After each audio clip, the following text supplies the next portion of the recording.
So, for anybody that doesn't know, last year I recreated several artifacts and created a divine conduit, a portal, if you will, using these artifacts. They're symbolic representations of the conduit, of the portal to the Ten of Cups energy, to the 777, to our mission in form. And specifically the Chintamani, which is the wish fulfillment gem from myth.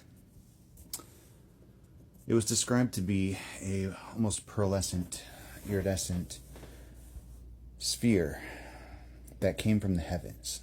And what is the sphere that came from the heavens? It's a meteorite. So mine is a meteorite sphere that I made into my version of the wish fulfillment gem. And my version of the wish fulfillment gem, its purpose was not selfish. The wish I made was that our mission would succeed. All of the twin flames, all of the divine counterparts, everyone that's here for a purpose, for awakening, for freedom. To bring in the new world. That mission would succeed. That was the wish.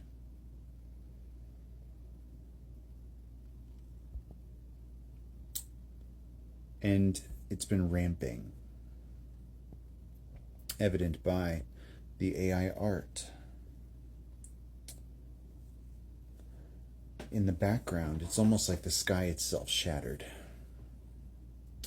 And the amethyst necklace, modeled after the one from Inuyasha, was meant to contain wild energy, right? And it is almost bursting. Every single one of the fangs, the coyote teeth, was a spike where it was escaping. That energy is coalesced to a point that it cannot be stopped. We are reaching critical mass like we've been saying for days, weeks even. Not just me, a bunch of us have been saying that. And this critical mass, this point of pressure that shatters the entire plane, this storm of people,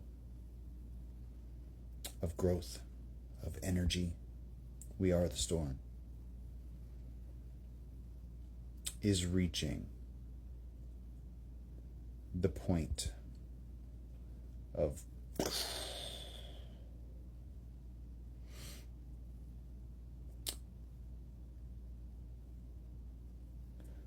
there's a certain point where what is it called? The point of no return. That's what I'm thinking of. The point of no return,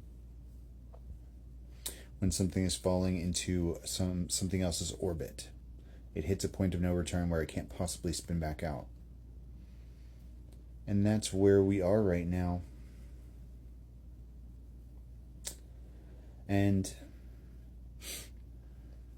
after that AI art, I was like, finally, like it's time. And then we hear about, I think I might have heard about the, I'm going to call it Mario. Mario has entered the chat. Not Luigi, Mario. Player 2, player 1 maybe. I don't know. And people are talking about all the right things. How, specifically BlackRock, has bought up all of the land and housing, and BlackRock did it in order to make their 15-minute cities. As part of their agenda, they wanted us to own nothing and be happy about it. And it's not just them, it's Vanguard, it's the HWO, the World Economic Forum. It's a lot of these organizations. It's not just BlackRock. But that is cutting the head off of a major snake, and they will just replace him or her. But the point was to inspire the desire to fight, not to condone unnecessary death. But in order to win a game of chess,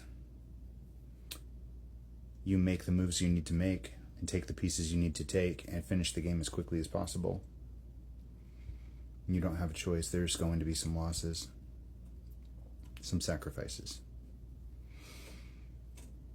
But the idea is to save as much as you can.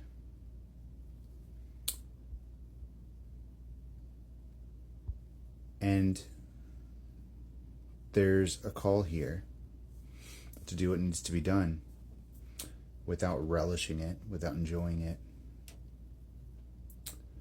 without causing unnecessary damage. But when they have an entire network of these trillionaire companies and trillionaire investors and trillionaire board members or billionaires, whatever, when they have so much means at their disposal, it's going to take all of us. It's going to take all of us cutting the heads off of every single snake we see pop out. It's going to be like a game of whack-a-mole.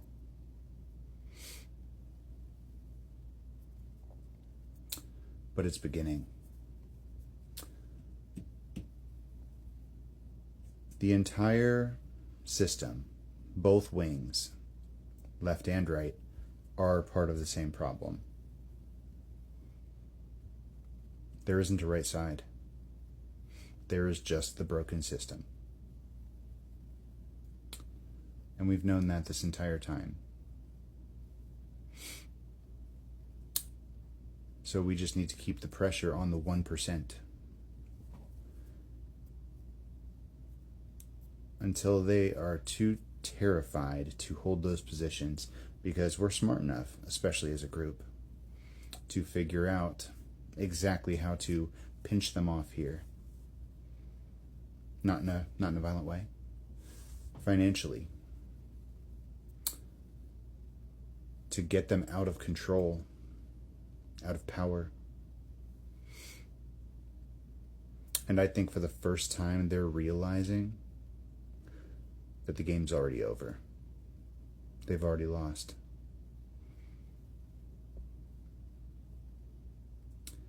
And no matter how they spin the story, we're paying attention now. We're wise to it. We're awake. The sky has shattered. The energy is building. And it's bursting out of every crack and crevice.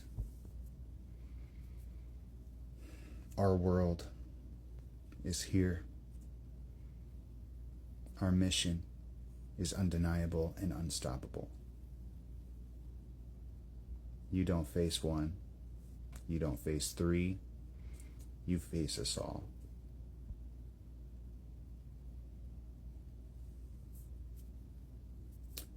And no amount of trying to filibuster is going to work here. No amount of trying to spin the narrative is going to work here, because if you notice, they're not talking about the guy, Mario. They're not talking about the Mario. They don't want to give us another Luigi. So they're focusing on the cute little family photos and trying to make it about something else. Because if the story is about what it actually is, they know that there's going to be a tidal wave of force from the people, of approval from the people. It's going to inspire more people to act. And peaceful protests, they keep us that way so they can ignore us. And when it does get violent, they utilize that in order to get what they want. They stage those situations in order to look like something they're not. They weaponize them, and they have benefited from keeping control no matter what happens. But they've already lost control. The power structures have dissolved, are dissolving. And no matter what they do, it's going to blow up in their face.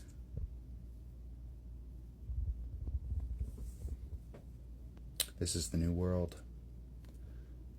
where truth and justice prevail.